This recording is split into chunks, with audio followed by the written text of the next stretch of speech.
पुराने ज़माने में जब सितारों की रोशनी रात को ज़मीन तक उतर आती थी, एक सल्तनत हुआ करती थी जिसका नाम नूरे किस्मत था। ये मुल्क सिर्फ अपनी दौलत या फ़ौज के लिए मशहूर नहीं था, बल्कि इसलिए जाना जाता था कि यहाँ फैसले दिल से होते थे और गलतियों की कीमत सच से अदा की जाती थी। इस सल्तनत का बादशाह सलीम अपनी जिंदगी के आखिरी हिस्सों में था। उसकी दाढ़ी सफ़ेद हो चुकी थी, मगर उसकी आंखों में अब भी वही सवाल था जो हर हुक्मरान के दिल में होता है, मेरे बाद इस मुल्क का क्या होगा? बादशाह की मलिका बहुत पहले वफात पा चुकी थी और उसकी पूरी दुनिया उसकी 5 बेटियां ही थी। 5 शहजादियां, 5 मुख्तलिफ सोचें, 5 मुख्तलिफ रास्ते, 5 मुख्तलिफ किस्मतें। सबसे बड़ी बेटी शहजादी महर महल के सबसे पुराने हिस्से में रहती थी। वो अक्सर शीशों वाली झरोकियों से बाहर देखती रहती, जैसे वक्त से बात कर रही हो। बचपन से ही महर ने बहुत कुछ देखा था, अपनी माँ की बीमारी, बाप के फैसलों का बोझ और लोगों की शिकायतें। वो जल्दी फैसला नहीं करती थी। उसका यकीन था कि हर चीज का वक्त होता है, लेकिन महर का सब्र कभी-कभी लोगों को कमजोरी लगता था।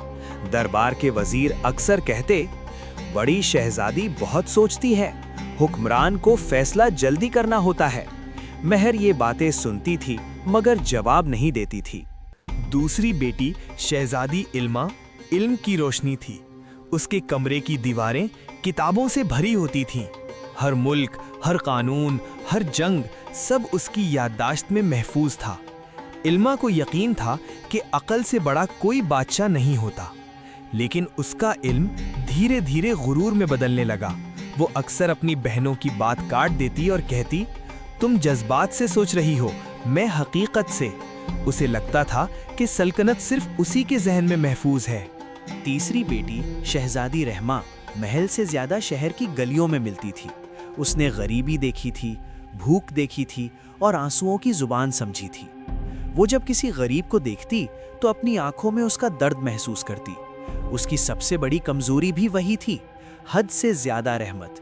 दरबार के लोग कहते, शहजादी रहमा का दिल बहुत नरम है, लेकिन सल्तनत सिर्फ दिल से नहीं चलती। चौथी बेटी शहजादी हिम्मत बाकी सबसे बिल्कुल मुख्तलिफ थी। तलवार, घोड़ा, फौज, यही उसकी दुनिया थी। उसने अपनी माँ को कमजोर होते देखा था। उसने अपने बाप को दुश्मनों के सामने मजबूत बनते देखा था। उसका अकीदा था, जो ताकतवर नहीं वो महफूज नहीं। लेकिन हिम्मत कभी-कभी भूल जाती थी कि ताकत सिर्फ तलवार से नहीं होती। सबसे छोटी बेटी शहजादी सदफ महल की मुस्कुराहट थी। वो ज्यादा बोलती नहीं थी, मगर जो बोलती सच होता। सदफ को ना इल्म का गुरूर था, ना ताकत का जुनून। वो सिर्फ इंसान को इंसान की नजर से देखती थी। लोग उसे मासूम कहते, लेकिन असल में उसकी मासूमियत ही उसकी सबसे बड़ी ताकत थी। किले के नीचे जमीन के अंदर एक पुराना दरवाजा था। इसे कहते थे किस्मत का दरवाजा। रिवायत थी कि ये दरवाजा सिर्फ हर 100 साल में एक मर्तबा खुलता है, और सिर्फ उन लोगों के लिए जो हुक्मरानी के लायक हों। बादशाह सलीम जानता था कि वक्त करीब है। उसने फैसला किया कि अपनी बेटियों का इम्तिहान लिया जाए। उस दिन महल में खामोशी थी। 5 शहजादियां किले के नीचे खड़ी थीं। दरवाजा पुराना था, लेकिन उस पर लिखी बात चमक रही थी, जो लेना चाहता है वो खो देता है, जो छोड़ देता है वो पा लेता है। हिम्मत ने सबसे पहले कदम रखा। उसने तलवार जमीन में गाड़ दी और कहा, मैं अपनी ताकत से इस मुल्क को महफूज बनाऊंगी। जमीन कांप उठी। आवाज आई, ताकत जो डर से पैदा हो उसका अंजाम तबाही होता है। दरवाजा बंद रहा। शहजादी इल्मा का इम्तिहान। इल्मा ने कानून और इल्म का हवाला दिया। उसने दलील पर दलील रखी। आवाज आई, इल्म जो रहमत से खाली हो वो सिर्फ हिसाब होता है। दरवाजा फिर भी बंद रहा। शहजादी रहमा का इम्तिहान। रहमा ने आंसुओं और दुआओं का जिक्र किया। उसने कहा, मैं सबको खुश कर दूंगी।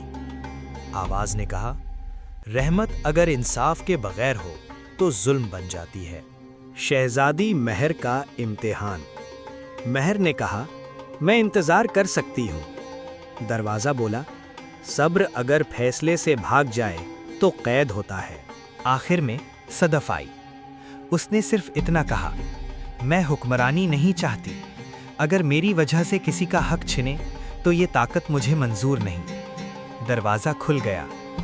دروازے کے اندر کوئی خزانہ نہیں تھا، صرف ایک آئینہ۔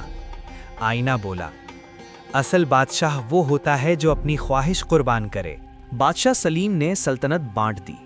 ہر شہزادی کو اس کی خوبی کے مطابق ذمہ داری ملی، اور صدف وہ صرف نگران بنی، بنا تاج کے۔ انجام اور پیغام۔ سلطنت پہلی مرتبہ سچ میں محفوظ ہوئی۔